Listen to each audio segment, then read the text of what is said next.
Good evening everyone, welcome में स्वागत है आप सभी का आज के सेशन में। बच्चों, मेरी आवाज़ आप तक जा रही? चलिए क्लास को स्टार्ट करते हैं और आज का जो सेशन होगा उसमें हम लोग बात करेंगे क्षेत्रीय साहित्य का और साथ साथ सूफी साहित्य का। ठीक, देखिए जब हम सूफी साहित्य के विकास की बात करते हैं तो सूफी साहित्य का जो डेवलपमेंट है वो मुगल काल से पहले भी है। यानी सल्तनत काल में भी हमें देखना पड़ेगा कि सल्तनत काल में कौन से मुगलिया लिटरेचर जो है डेवलप हुए थे मुगल साहित्य में।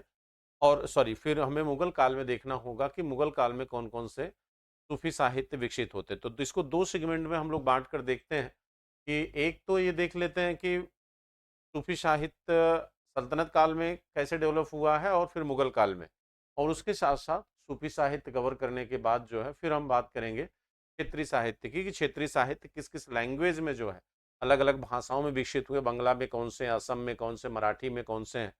ठीक है, तो अलग अलग भाषाओं में जो साहित्य डेवलप हुए हैं उनको भी हम लोग देखेंगे। लेकिन एक चीज तो आपको क्लियर होगा कि जो आपका लिटरेचर है, ठीक है बच्चों, यानी जो आपका साहित्य है, ठीक, ये जो साहित्य है वो मूलतः जो है फारसी भाषा में है।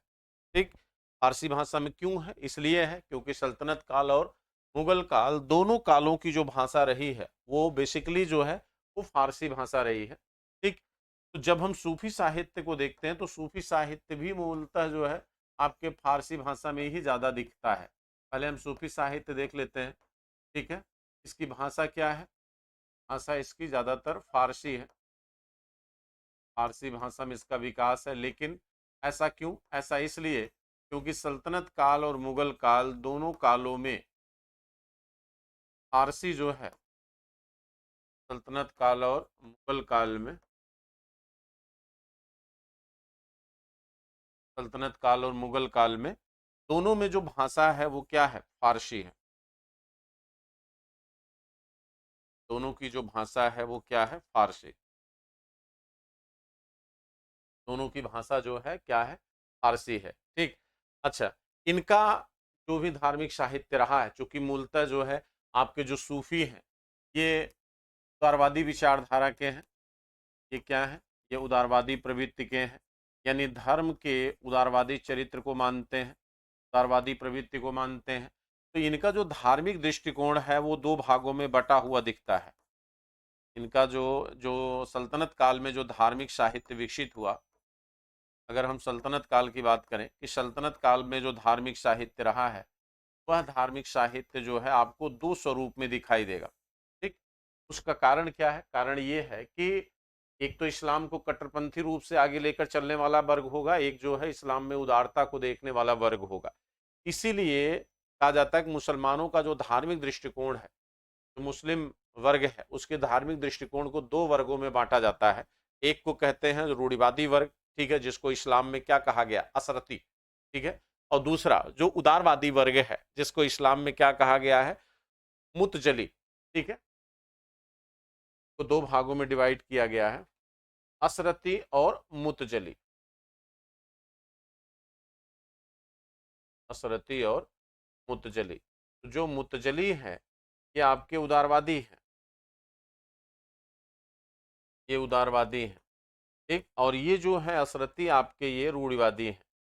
तो जो आपका सूफी साहित्य है वो आपके उदारवादी विचारधारा से जुड़ा हुआ है। सूफी साहित्य जो है वो किस विचारधारा से जुड़ा है? तो उदारवादी विचारधारा से जुड़ा है। सूफी साहित्य का जो संबंध है वो आपके उदारवादी विचारधारा से है। ठीक, यहाँ पे आप देखेंगे तो जो सूफी लिटरेचर है वो बेसिकली जो है आपके उदारवादी विचारधारा से क्या है? जुड़ा हुआ है। ठीक, हाँ, जब सल्तनत काल की हम बात करते हैं तो सल्तनत काल में ज्यादातर जो मुस्लिम शासक रहे वो मुस्लिम शासक रूढ़िवादी प्रवृत्ति के थे। ठीक है, किसी का भी नाम लोगे तो वो ज्यादातर जो है वो असरती विचारधारा के नजदीक दिखाई देगा। ठीक है, ज्यादातर रूढ़िवादी प्रवृत्ति के लोग थे। लेकिन जब सूफियों का आगमन हुआ मुइनुद्दीन चिश्ती के रूप में भारत में, ठीक है, तो सूफियों ने इस्लाम को क्या किया? लिबरल बनाया। ठीक है, उदार बनाया, उनके कट्टरपंथी प्रभाव को कमजोर किया भारत में। ठीक, तो यहां से सूफी संप्रदाय का क्या होता है? डेवलपमेंट शुरू होता है बच्चों। ठीक है, सूफी संप्रदाय का जो विकास आपको देखने को मिलता है उसमें आपके चिश्तिया संप्रदाय, सूफी साहित्य के विकास में चिश्तिया संप्रदाय का सबसे अधिक योगदान बच्चों माना जाता है। ठीक, और आप जानते हैं मुइनुद्दीन चिश्ती का जो कार्यकाल है, ठीक है, वो आपकी 12वीं सदी का दौर है। और 12वीं सदी में भारत में जिस सल्तनत काल की शुरुआत होती है उसमें गुलाम वंश पहला वंश था, जिसकी स्थापना बच्चों कुतुबुद्दीन ऐबक ने किया था। ठीक, तो गुलाम वंश का फाउंडर मेंबर 1206 ईस्वी में कुतुबुद्दीन ऐबक था। ठीक है, और कुतुबुद्दीन ऐबक ने जो है, कुतुबुद्दीन ऐबक ने बच्चों, वीडियो स्टक क्यों कर गई है, एक सेकंड, एक सेकंड बच्चों, वीडियो रुकी हुई है, मैं चेक कर लेता हूँ।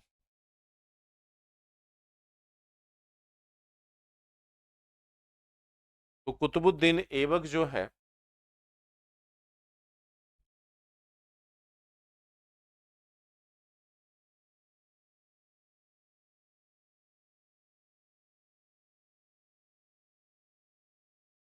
एक सेकंड बच्चों, थोड़ा सा स्टक कर गया है, कोई दिक्कत नहीं है, एक सेकंड रुक जाइएगा। ठीक है,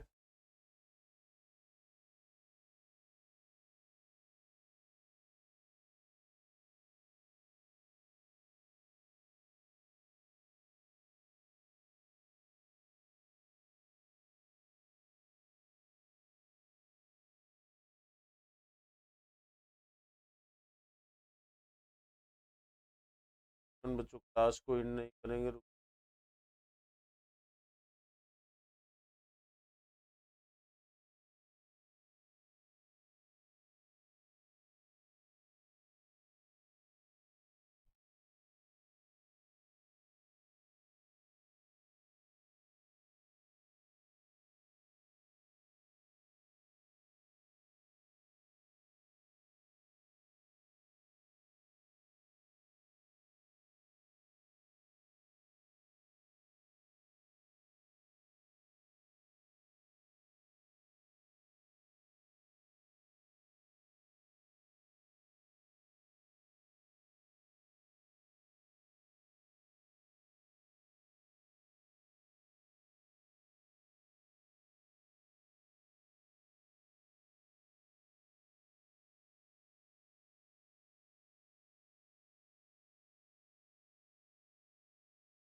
एक मिनट बच्चों, 1 सेकंड, 1 सेकंड, 1 सेकंड।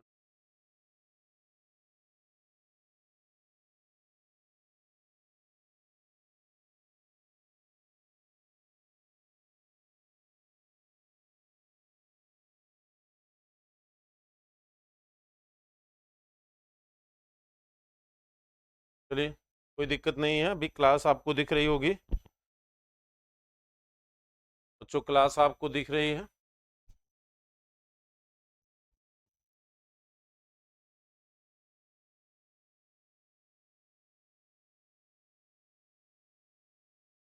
एक सेकंड, मैं चेक कर लेता हूँ, वीडियो थोड़ा सा स्टक कर गई थी, अभी आई थिंक सही है।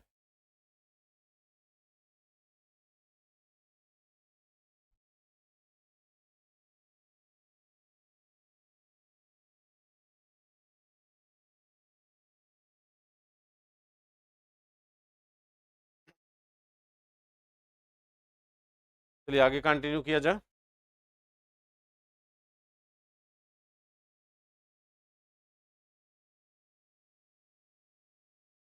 चलिए स्टार्ट करते हैं। हाँ, मैं बात कर रहा था बच्चों कि सल्तनत काल में दो तरह की विचारधाराएं दो तरह की विचारधाराएं दिखाई देती हैं। ठीक है, धार्मिक रूप से एक आपका है जिसमें असरती हैं यानी रूढ़िवादी प्रवृत्ति के, और दूसरे जो है आपके जो है मुसरती हैं जो धार्मिक उदारवादी धार्मिक प्रवृत्ति के थे। मैं बात कर रहा था इस विचारधारा में बदलाव कहाँ से आता है, तो आता है बच्चों ऐबक के समय से। और यही उदारवादी विचारधारा आपके सूफी साहित्य से जुड़ी थी। और गुलाम वंश का जो फाउंडर है ऐबक बच्चों, ऐबक स्वयं जो है विद्वानों और कवियों के प्रति बड़ा उदार माना जाता है। कहते हैं वो स्वयं विद्वानों और कवियों को जो है संरक्षण देता है। ठीक है, लाख वक्ष लाखों का दान देने वाला, लाख बख्श स्वयं की उसकी उपाधि थी, कुरान ख्वां उसकी उपाधि थी, यानी पूरा कुरान बच्चों उसे मुहजबानी क्या था, याद था। और इसी के दरबार में ताजुल मासिर रहता था।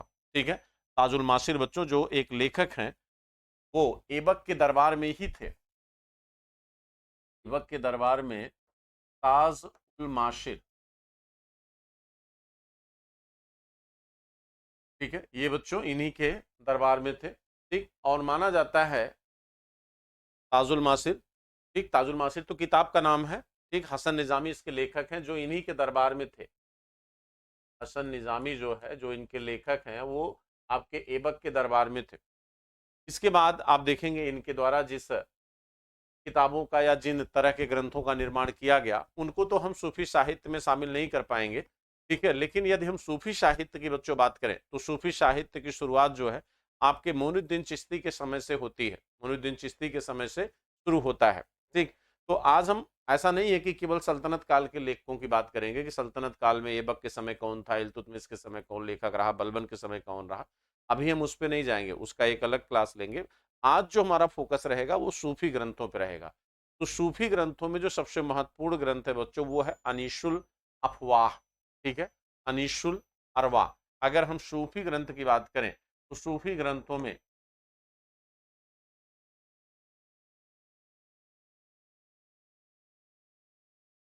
अनीशुल अनीशुल अरवाह ये आपका सूफी ग्रंथ है, और ये प्रारंभिक समय का बच्चों ग्रंथ माना जाता है। अनीसुल अरवाह जो है ये आपके प्रारंभिक समय का क्या है, ग्रंथ है। और इस ग्रंथ का महत्व ये है कि शेख उस्मान हारूनी बच्चों, ठीक है, शेख उस्मान हारूनी, ठीक, उनके द्वारा जो है कहा जाता है कि ये उन्हीं के समय में शेख उस्मान हारवी के समय की चीजों को इसमें संग्रहित किया गया है। किसके द्वारा, मोइनुद्दीन चिश्ती के द्वारा। मोइनुद्दीन चिश्ती ने भारत में चिश्ती संप्रदाय को बच्चों क्या किया था, महत्वपूर्ण बनाया था। बाद में इस ग्रंथ का कॉपी कह सकते हैं आप, उसका जाली जो है मोहम्मद हबीब ने तैयार किया था। ठीक है, तो ये जो पहला आपका सूफी ग्रंथ है, ठीक है, जिसका नाम क्या है, अनीसुल अरवाह, जिसको मोइनुद्दीन चिश्ती द्वारा निर्मित किया गया था। मोइनुद्दीन चिश्ती, मोइनुद्दीन चिश्ती ने बच्चों इसे निर्मित किया था। और इसमें जो है हारून के बारे में क्या किया गया है, विवरण दिया गया है, जिनका नाम है शेख उस्मान हारूनी। ठीक, उनके विषय में, उनके समय की सामाजिक संरचना, धार्मिक मान्यता आदि चीजों का विवरण इसमें दिया गया है। शेख उस्मान हारूनी,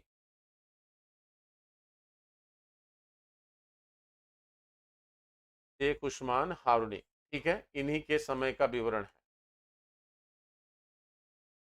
इस समय का विवरण दिया गया है। और इस ग्रंथ का कॉपी यानी अनीसुल अरवाह नामक ग्रंथ का बच्चों कॉपी किसने तैयार किया था, तो मोहम्मद हबीब ने। ठीक है, इसका नकली नकली यानी जौली जो है, ठीक है, जाली कॉपी कह सकते हैं आप, जौली कॉपी। तो जौली कॉपी तैयार किया किसने, मोहम्मद हबीब,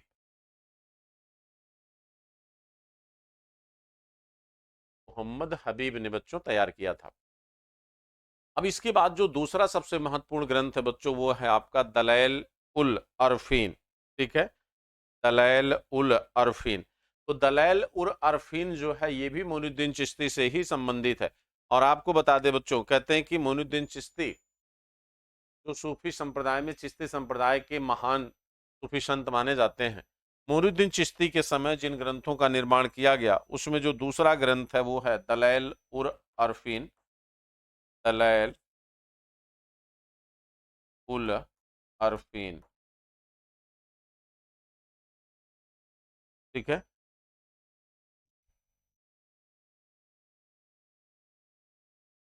ठीक है, ये भी आपके मोइनुद्दीन चिश्ती द्वारा बनाया गया है। मोइनुद्दीन चिश्ती,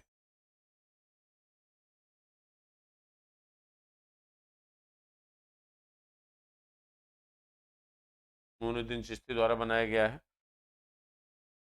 इसके बाद जो है फवाइदस सलीकीन है, फवाइदस सलीकीन,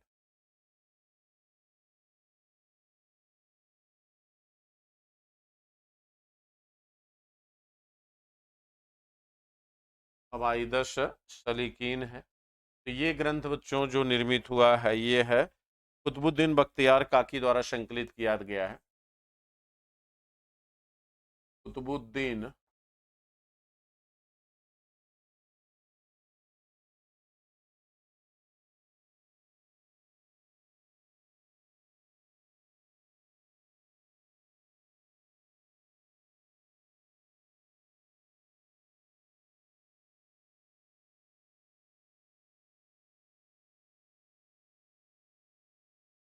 कुतुबुद्दीन बख्तियार काकी द्वारा संकलित है ये।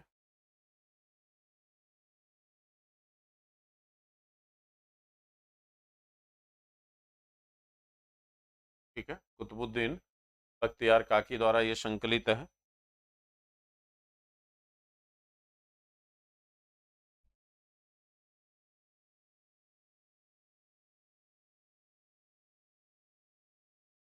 और इसमें बच्चों क्या है, कुतुबुद्दीन के वार्तालापों का संग्रह है। कुतुबुद्दीन बख्तियार काकी के वार्तालापों का संग्रह है।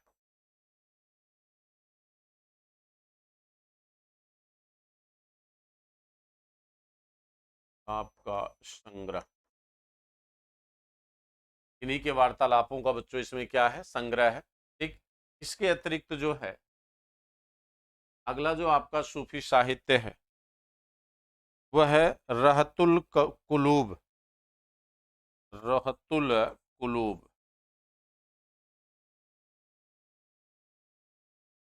रहतुल कुलूब। ठीक है, तो रहतुल कुलूब जो है ये बाबा फरीद के शिष्य जो है निजामुद्दीन औलिया, ये बाबा फरीद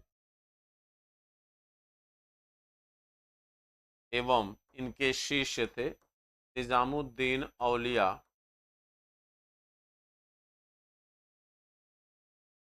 निजामुद्दीन औलिया बाबा फरीद एवं निजामुद्दीन औलिया के वार्तालाप का संग्रह, वार्तालाप का ये क्या है, संग्रह। ठीक है, इनके वार्तालापों का संग्रह है। और इसे बच्चों संग्रह किया किसने है, तो मोहम्मद हबीब ने। संकलित किसने किया है, तो संकलित किया है मोहम्मद हबीब। संकलित किया किसने, तो मोहम्मद हबीब ने।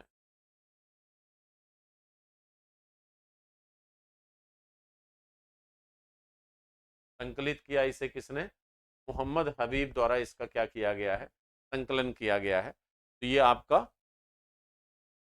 आपका जो है क्या है, सूफी साहित्य। इसके बाद जो आ रहा बच्चों वो सबसे ज्यादा इंपॉर्टेंट है, जिसका नाम है अफजालुल फुआद। ठीक है, अफजालुल फुआद ये सबसे महत्वपूर्ण सूफी ग्रंथों में आता है। अफजालुल फुआद क्यों आता है, क्योंकि इसमें जो है आपके शेख निजामुद्दीन औलिया और उनके परम शिष्य बच्चों जिनका नाम है क्या, अमीर खुसरो, उनके वार्तालापों का संग्रह है। ठीक, उनके वार्तालाप का क्या है, संग्रह है, अफजालुल फुआद।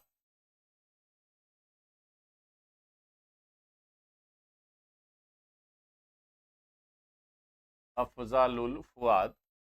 ठीक है, तो अफजालुल फुआद बच्चों ये निजामुद्दीन औलिया, निजामुद्दीन औलिया जो चिश्ती संत थे, निजामुद्दीन औलिया एवं निजामुद्दीन औलिया एवं शिष्य अमीर खुसरो के बीच का वार्तालाप है। शिष्य अमीर खुसरो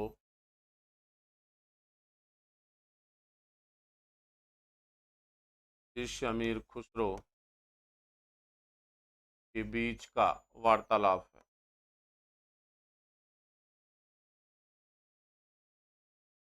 ठीक है, शिष्य अमीर खुसरो के बीच का क्या है, वार्तालाप है।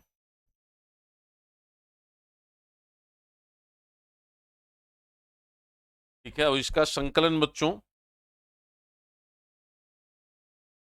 कहते हैं इसके जो है दो भाग हैं, ठीक है। एक अफजलुल फवाइद, इसके दो भाग हैं। एक है अफजलुल फवाइद,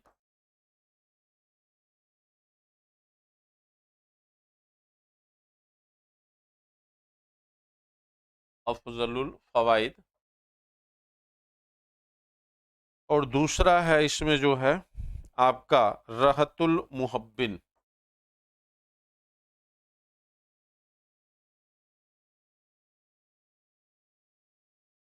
मुहब्बिन।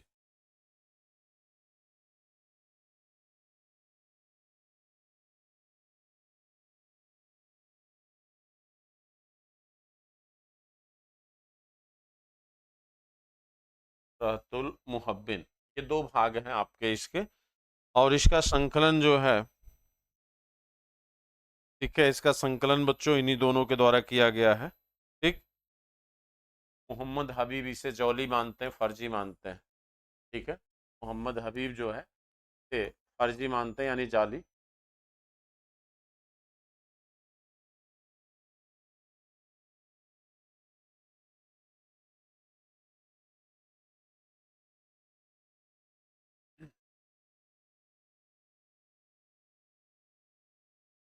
मोहम्मद हबीब बच्चों इसे क्या मानते हैं? जाली मानते हैं। ठीक,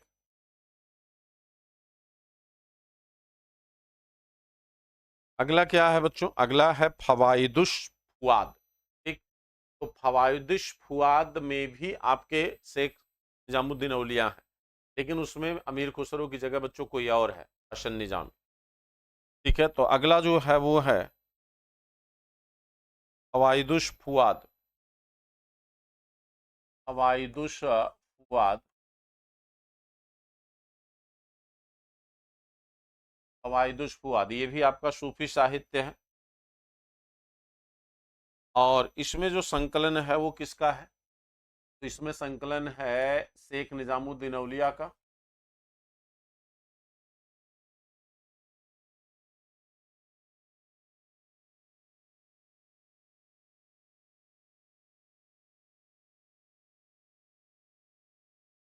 शेख निजामुद्दीन औलिया एवं अमीर हसन सिजदी, अमीर हसन,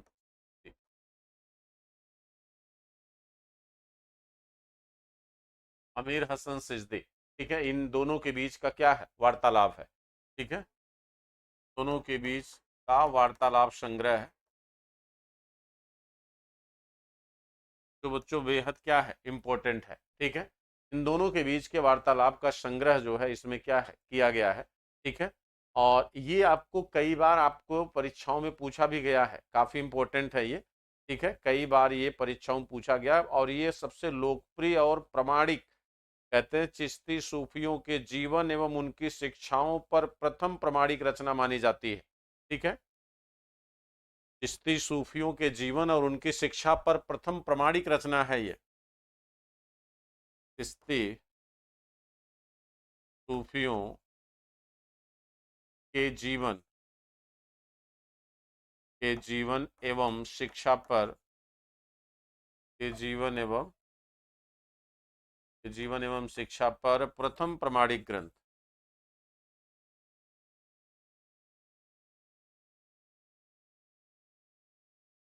प्रथम प्रामाणिक ग्रंथ इसे हम क्या करते हैं? मानते हैं।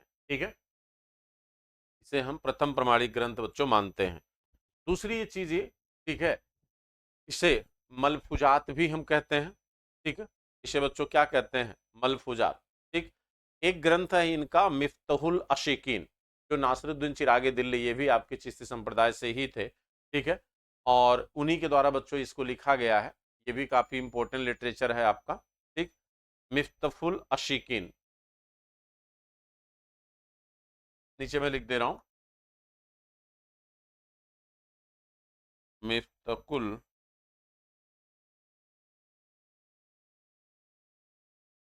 अशीकीन, ये आपके नासिरुद्दीन चिरागे दिल्ली द्वारा संग्रहित है। नासिरुद्दीन चिरागे दिल्ली।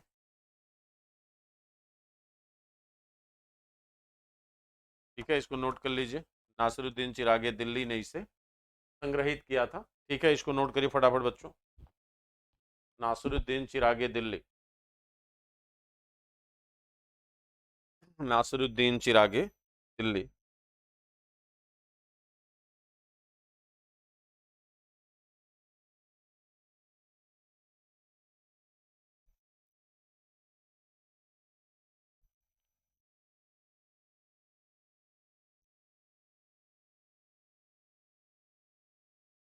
आगे चले। अगला है बच्चों आपका खैरुल मजलिस। अगला कौन सा है? खैरुल मजलिस। अगला सूफी ग्रंथ आपका है खैरुल मजलिस। खैर उल मजलिस। अगला सूफी ग्रंथ है खैरुल मजलिस। ठीक। और ये जो आपका सूफी ग्रंथ है खैरुल मजलिस बच्चों, ये हमीद कलंदर का है। ये किसका है? तो हमीद कलंदर का है।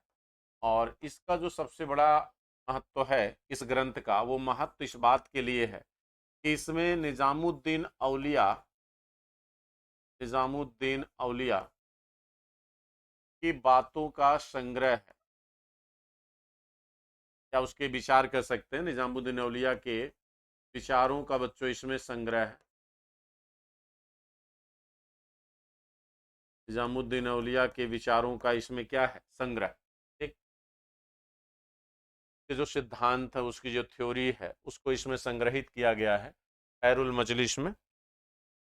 खैरुल मजलिस में बच्चों, और साथ साथ जो है, साथ साथ इसमें जो है नासिरुद्दीन चिराग द्वारा जो है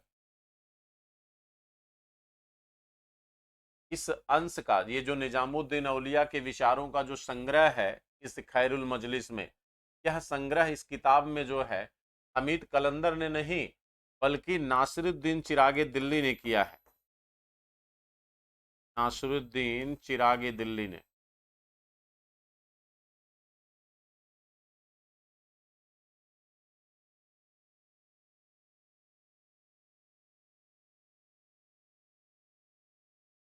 नासिरुद्दीन चिरागे दिल्ली द्वारा संकलन किया गया है।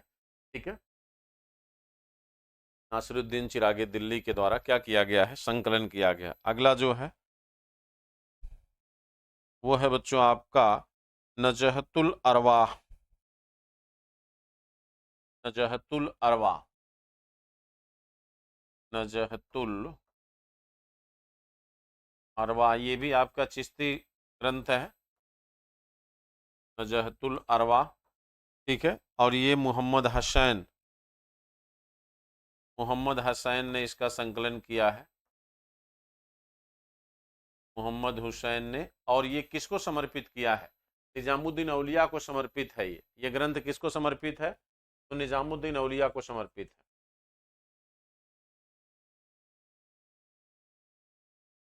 निजामुद्दीन औलिया को समर्पित।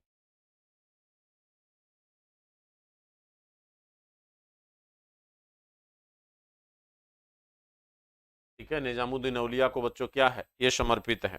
ठीक।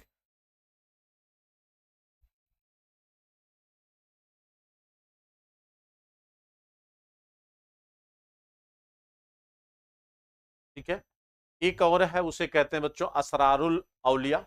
एक ग्रंथ और है, उसको कहते हैं असरारुल औलिया। असरारुल औलिया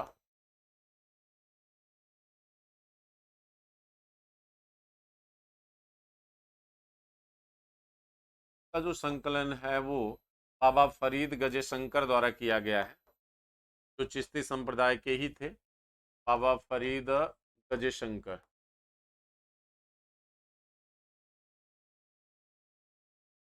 बाबा फरीद गजे शंकर द्वारा इसका संकलन किया गया है, और ये भी आपके चिश्ती संप्रदाय से ही जुड़ा हुआ ग्रंथ है बच्चों। ठीक है, आपके चिश्ती संप्रदाय से ही ये भी क्या है? जुड़ा है।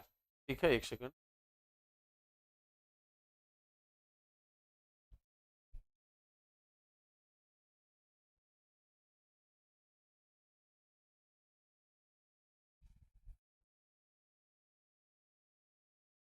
ठीक, तो ये तो बच्चों आपके सूफी संतों की रचनाएं होंगी। ठीक है, सूफी संतों की बातें हो गई। अब थोड़ा सा हम देखते हैं कि इसके अतिरिक्त जो है अन्य कौन सी रचनाएं हैं। ठीक है, अन्य कौन सी रचनाएं।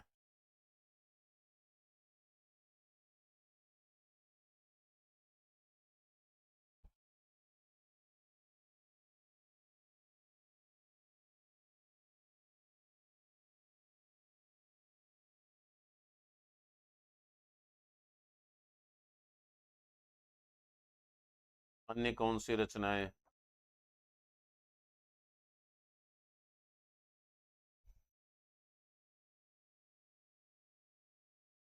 उसमें है बच्चों मकतूबात शादी।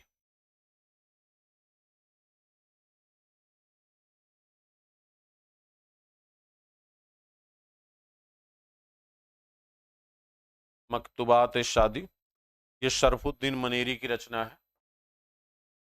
शरफुद्दीन मनेरी।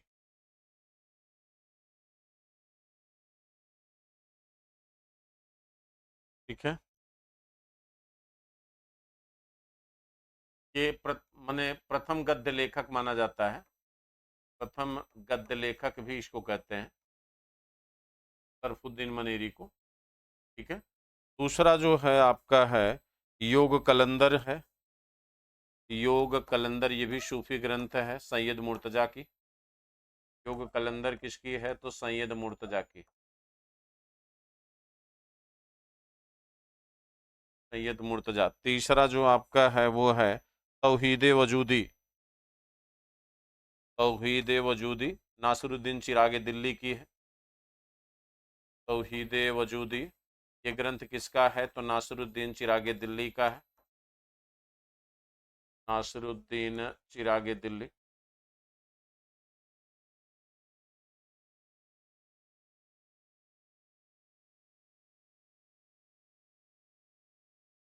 चौथा जो है बच्चों वो है आपका शियार उल अरीफीन।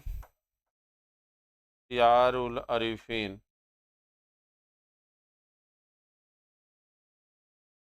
शियारुल अरीफीन। ठीक है, तो शियारुल अरीफीन जो है ये बच्चों क्या है तो ये भारतीय सूफियों का जीवन परिचय है इसमें। ठीक है, प्रमुख सूफियों का जीवन है इसमें। प्रमुख सूफियों का ये इंपॉर्टेंट ग्रंथ है। प्रमुख सूफियों का जीवन परिचय है। ठीक है, प्रमुख सूफियों का इसमें क्या है जीवन परिचय है।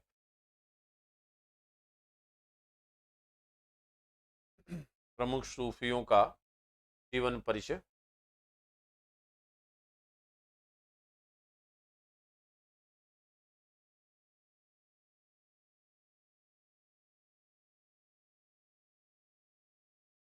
ठीक, अब देखिए इसके अतिरिक्त जो है इंसान कामिल है।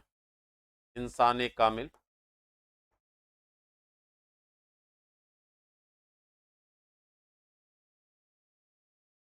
इंसान कामिल। ठीक, ये रचना किसकी है तो यह है नासिरुद्दीन अब्दुल करीम जीली की है।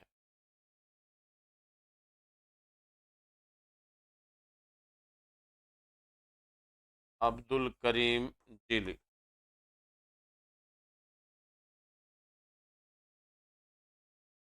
ठीक है,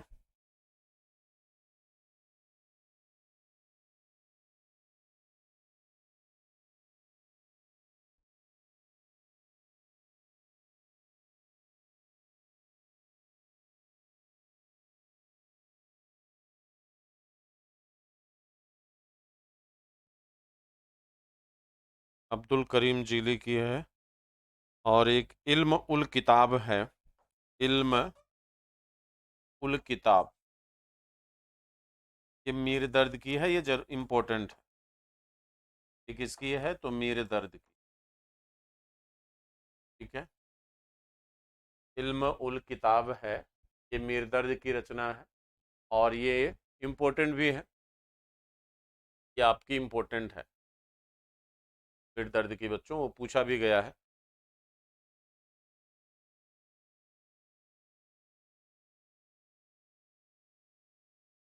ठीक है।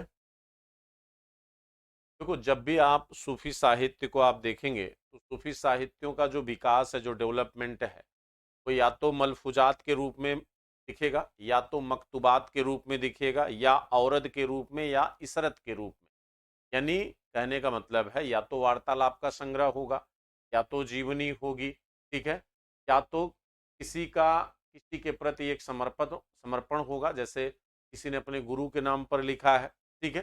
तो इस तरह से ग्रंथों का यहाँ पे क्या हुआ है, विकास हुआ है, ठीक है। ये तो सूफी साहित्यों की बात हमने कर दिया, जो आपके सूफी साहित्य हैं।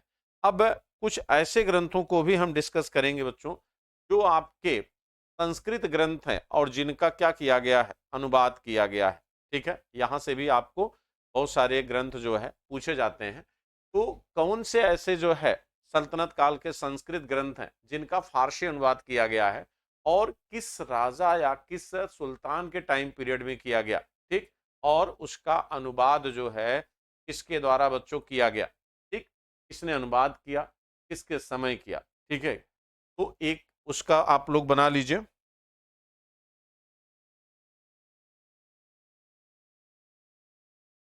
इसको ऐसे करिएगा, महत्वपूर्ण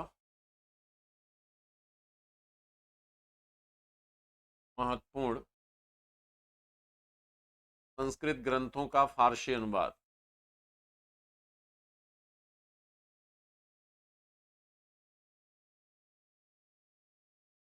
इसको थोड़ा सा स्पीड में करिएगा, समय कम है।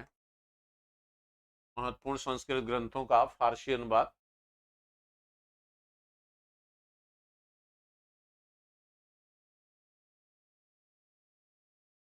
तो एक तरफ जो है ग्रंथ होगा, एक तरफ जो है अनुवादक होगा, अनुवादक या लेखक,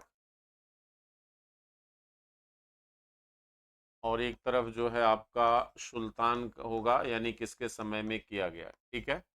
तो इसमें जो है आपका सबसे पहला है बच्चों,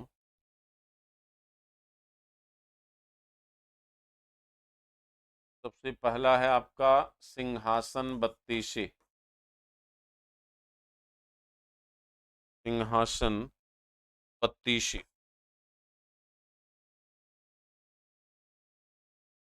इसका जो संस्कृत अनुवाद हुआ है, सिंहासन बत्तीसी का नामा ए खिराज अफजा के नाम से है। नामा ए खिराज अफजा, खिराज अफजा के नाम से है।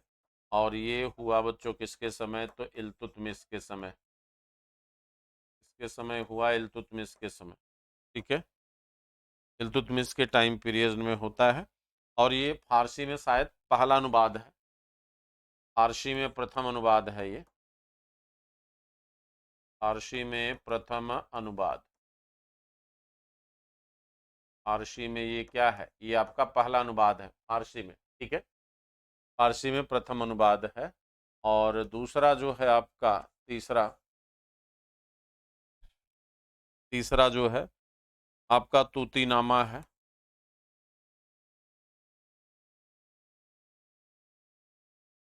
ठीक है। शुक सप्तति,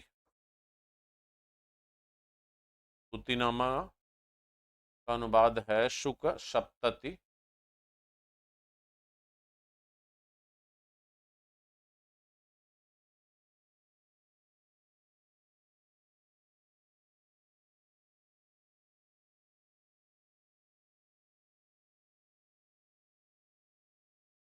ठीक है।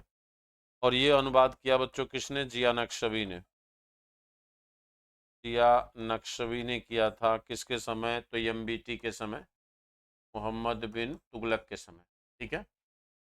किसके समय किया, जिया नक्शवी ने किया मोहम्मद बिन तुगलक के समय, तूतीनामा का। चौथा जो है आपका बच्चों कोक शास्त्र, कोक शास्त्र, इसका भी अनुवाद किया किसने, जिया नक्शवी ने, जिया नक्शवी ने किया, किसके समय, तो एमबीटी के समय। फारसी में अनुवाद हो रहा है संस्कृत ग्रंथों का, ठीक है। संस्कृत ग्रंथों का अनुवाद हो रहा है किसमें, फारसी में, संस्कृत ग्रंथों का अनुवाद बच्चों किसमें हो रहा है? फारसी में हो रहा है। ठीक है, नोट कर लिया। अगला देखिएगा,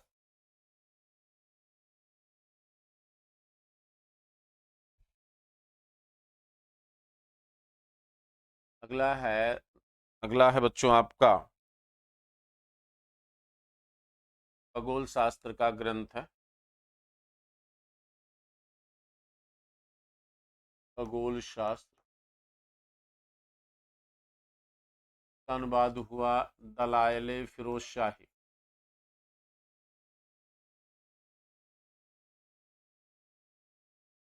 दलाइल फिरोज शाही के नाम से किया गया। किसके द्वारा किया गया?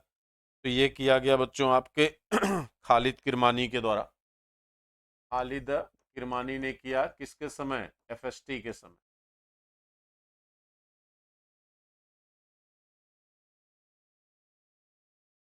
एफएसटी, ठीक है, यानी फिरोज शाह तुगलक। खालिद किरमानी ने किया फिरोज शाह तुगलक के समय। ठीक। दूसरा है तिब्बत आपका औषध विज्ञान यानी चिकित्सा ग्रंथ है। चिकित्सा ग्रंथ का अनुवाद हुआ बच्चों तिब्बे सिकंदरी के नाम से। तिब्बे फिरोज शाही, तिब्बे ए फिरोज शाही, ये काफी महत्वपूर्ण है। और ये अनुवाद भी किसके समय हुआ? तो यह फर्स्ट यानी फिरोज शाह तुगलक के समय हुआ। ठीक है। तुर्जमा ए बाहरी बच्चों, ये एक बड़ा महत्वपूर्ण है। बाराह मिहिर की बृहद संहिता का अनुवाद है। बृहद संहिता किसका ग्रंथ है? तो बाराह मिहिर का है। इसका जो फारसी अनुवाद है, ठीक है, उसे कहते हैं तजुर्मा, तर्जुमा, तर्जुमा ए बाहारी, तर्जुमा, तर्जुमा ए बाहारी। और ये किया है किसने? बाहारी है, बाहरी नहीं, बाहारी। ये आपका बाहारी है। ठीक। और ये किया गया आपके किसके द्वारा जो है? तो ये हुआ अब्दुल अजीज के द्वारा। अब्दुल अजीज के द्वारा फिरोज शाह तुगलक के समय अब्दुल अजीज ने किया।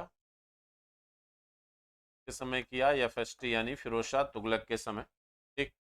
फिर इसके बाद जो अगला ग्रंथ होता है बच्चों वो है आपका आपका हितोपदेश। लेकिन हितोपदेश का अनुवाद किसने किया है वो ये पता नहीं है। हितोपदेश जो है, हालांकि नारायण पंडित की रचना है ये किसकी किताब है? नारायण पंडित की। नारायण पंडित की रचना है, लेकिन इसका अनुवाद जो है फारसी में किस व्यक्ति ने किया जो है ये क्लियर नहीं है।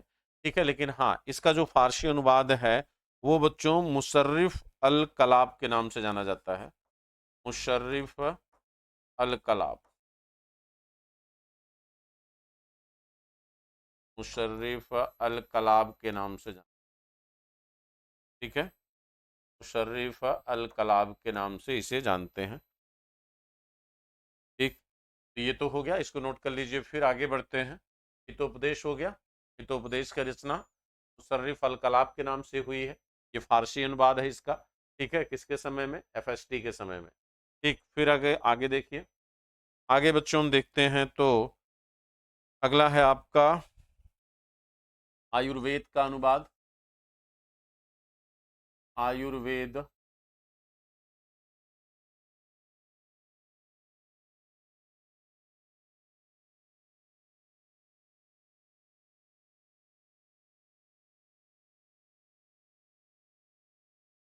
आयुर्वेद का अनुवाद किसके नाम से? तिब्बे सिकंदरी के नाम से।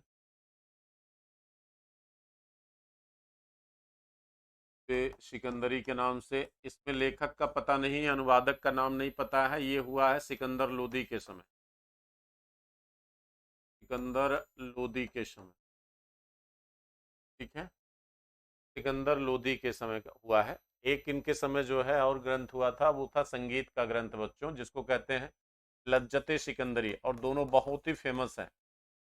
संगीत का अनुवाद, संगीत ग्रंथ का अनुवाद। तो संगीत ग्रंथ का अनुवाद जो इन्होंने किया है वो लज्जते सिकंदरी के नाम से।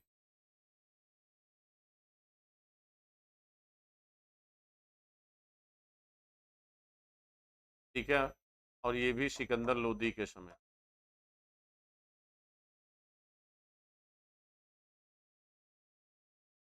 ठीक है, ये भी आपके सिकंदर लोदी के समय हुआ है।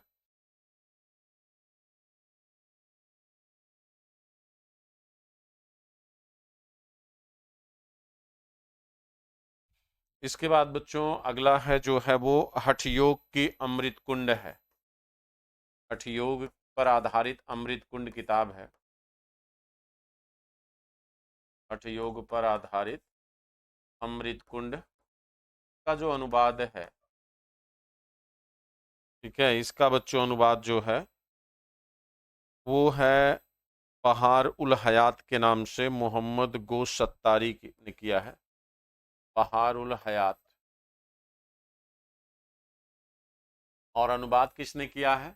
तो मोहम्मद गोश सत्तारी ने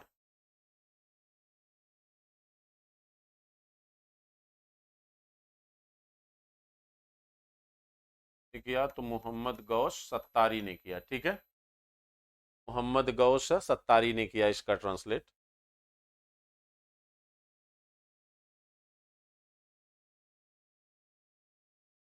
मोहम्मद गौश सत्तारी।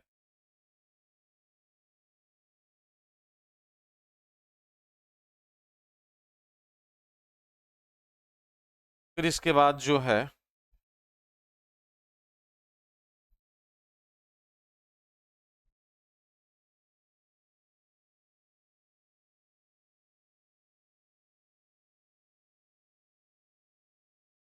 इसका शायद ना बच्चों मियाँ भुआ के द्वारा किया गया है।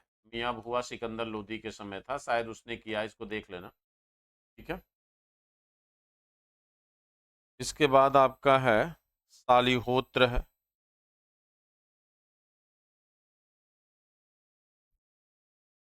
एक ग्रंथ है सालिहोत्र। ठीक है, और ये अश्व चिकित्सा का ग्रंथ है। अश्व चिकित्सा पर आधारित ग्रंथ है। ठीक है, अश्व चिकित्सा से संबंधित है और ये गयासुद्दीन तुगलक के समय किया गया है। गयासुद्दीन तुगलक के समय जो है इसे ट्रांसलेट किया गया है। ठीक, और ये अश्व चिकित्सा से संबंधित क्या है? ग्रंथ है। अश्व चिकित्सा से संबंधित ग्रंथ है।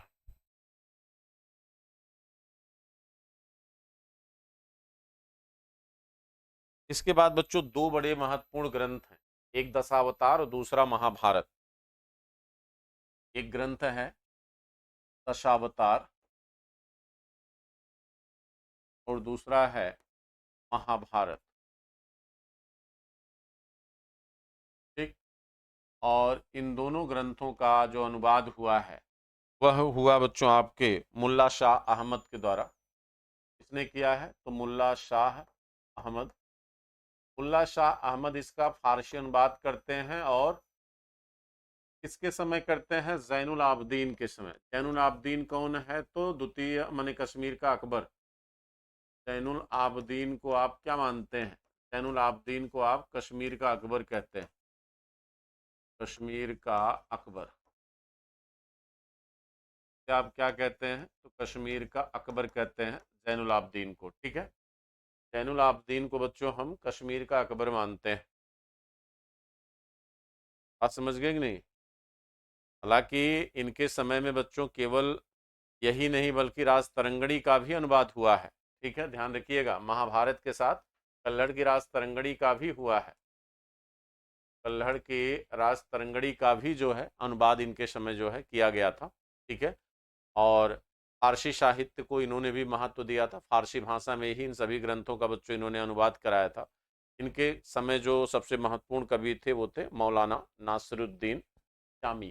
ठीक है, एक इनके समय सबसे इम्पोर्टेंट जो कवि थे वो थे मौलाना नासिरुद्दीन जामी। मौलाना नासिरुद्दीन जामी जो है ये इनके दरबारी कवि थे। किसके? जैनुलाबुद्दीन के, जो कश्मीर के अकबर के नाम से बच्चों जाने जाते हैं, उन्हीं के समय के दरबारी कवि थे। ठीक है, उन्हीं के समय के क्या थे? ये दरबारी कवि थे। तो ये देखिए, ये तो आपका हो गया बच्चों संस्कृत ग्रंथ जिनका फारसी अनुवाद किया गया। और वो ग्रंथ जो है, जो सूफी ग्रंथ थे बच्चों, जिनमें जो है सूफी कवियों के वार्तालापों का क्या था, संग्रह था।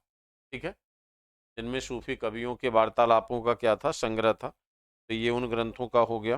ठीक। और जहां तक रही बच्चों आपके क्षेत्रीय भाषा की बात, कि क्षेत्रीय साहित्यों में कौन कौन से आपके क्षेत्रीय साहित्य विकसित हुए। ठीक है, तो जब हम बात क्षेत्रीय साहित्य की करते हैं, तो क्षेत्रीय साहित्य में सबसे पहला जो महत्वपूर्ण साहित्य आता है बच्चों, वो है आपका मराठी साहित्य। ठीक है, मराठी साहित्य जो है सबसे पहला साहित्य माना जाता है।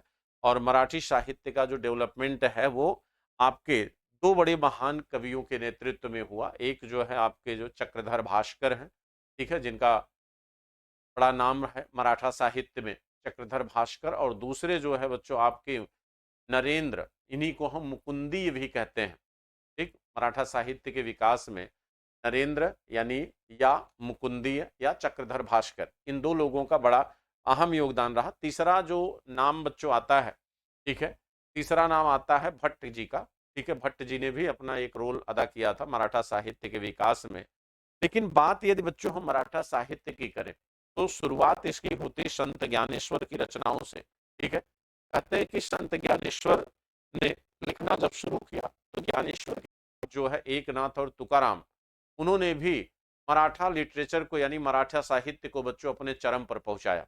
ठीक है, जो आपके मराठा धार्मिक सुधार के सबसे बड़े नेताओं के तौर पर बच्चों इनको आप जानते हैं। मराठा धर्म सुधार आंदोलन जो चला, उसमें तुकाराम, रामदास, एकनाथ, ज्ञानेश्वर, इन सबका बच्चों बड़ा अहम रोल रहा। तो केवल धार्मिक सुधार में इनका अहम रोल नहीं रहा, बल्कि इनका रोल जो है वह मराठा साहित्य को एक मुकाम देने में भी रहा।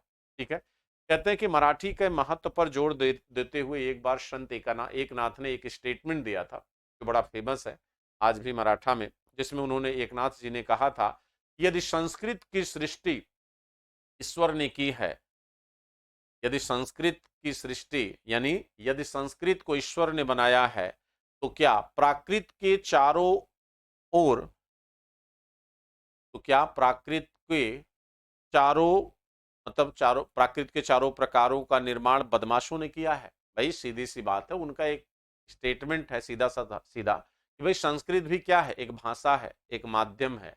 अगर उसका निर्माण किसने किया, ईश्वर ने किया, तो क्या बाकी प्राकृत का निर्माण बदमाशों के द्वारा किया गया है। ठीक है, ये उनका बच्चों क्या था, स्टेटमेंट था। हालांकि बाद में कुछ लोगों ने कहा नहीं, ये अहंकार जन्य जो है उनका स्टेटमेंट है, अहंकार से भरा हुआ स्टेटमेंट है। जो संस्कृत के लेखक और साहित्यकार थे उन्होंने उनको क्रिटिसाइज किया। ठीक है, लेकिन एक नाथ की सच्चाई ये है कि उन्होंने मराठे साहित्य और भाषा को जो है उन्होंने उच्चतम भाषाओं के रूप में अभिव्यक्त करने पर पूरा तरह से बच्चों क्या किया, जोड़ दिया।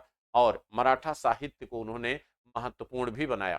ठीक, ये उनका सबसे बड़ा योगदान रहा एकनाथ जी का। ठीक है, और एकनाथ जी के बाद जो है आप देखेंगे बहुत सारे ऐसे मराठा लेखक आए जिन्होंने मराठा साहित्य के निर्माण में बच्चों अपना अहम योगदान दिया है। ठीक है, और कौन कौन से मराठा साहित्य जो है निर्मित किए गए, उनको मैं एक मिनट में बच्चों आपके धरातल पर जो है नोट कर देता हूँ। ठीक है, जो आप नोट कर लीजिए।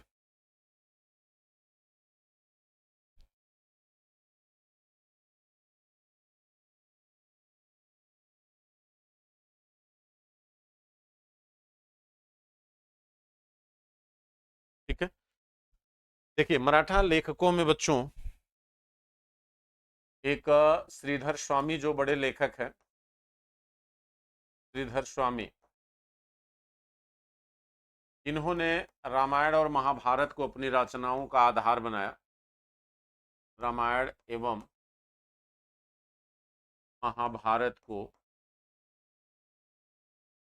रचनाओं का आधार बनाया, और जितनी किताबें इन्होंने लिखा वो सब इन्हीं के आधार पर बच्चों लिखी गई। ठीक है, जैसे एग्जाम्पल लीजिए, कौन सी, जैसे रण विजय। ठीक, इन्हीं की किताब है बच्चों जिसका नाम क्या है, रण विजय, हरि विजय, राम विजय, पांडव प्रताप। ठीक है, रण विजय, हरि विजय, हरि विजय, पांडव प्रताप,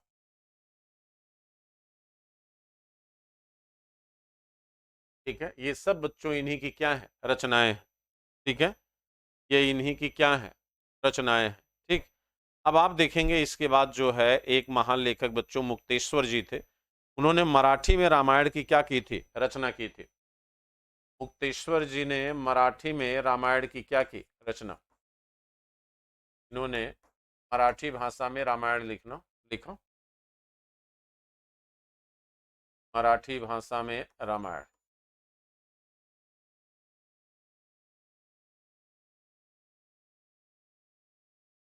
ठीक है, मराठी भाषा में इन्होंने रामायण लिखा था। रघुनाथ पंडित बच्चों, रघुनाथ पंडित, इन्होंने क्या किया, इन्होंने नल दमयंती को मराठी में लिखा, नल दमयंती, नल दमयंती को मराठी में लिखा। इसके बाद जो है आपके वामन पंडित हैं बच्चों, वामन पंडित, ये राम मार्गी कवि थे, वामन पंडित। इनकी किताब का नाम है केकावली। ठीक है, तो ये मराठी साहित्य थे। ठीक, यानी तुकाराम रामदास को तो हम लोग पढ़ेंगे धार्मिक आंदोलन में, इसलिए मैंने उनको यहाँ पे नोट डाउन नहीं किया। ठीक है, तो ये बच्चों आज का आपका सेशन था। ठीक है, और हमें लगता है कि साहित्य पे तो हम लोगों ने काफ़ी चीज़ें पढ़ लिया है। ठीक है, अब थोड़ा सा दिशा बदलते हैं कल की क्लास में। ठीक, चलिए, थैंक यू सभी को, शुभ रात्रि बच्चों, धन्यवाद।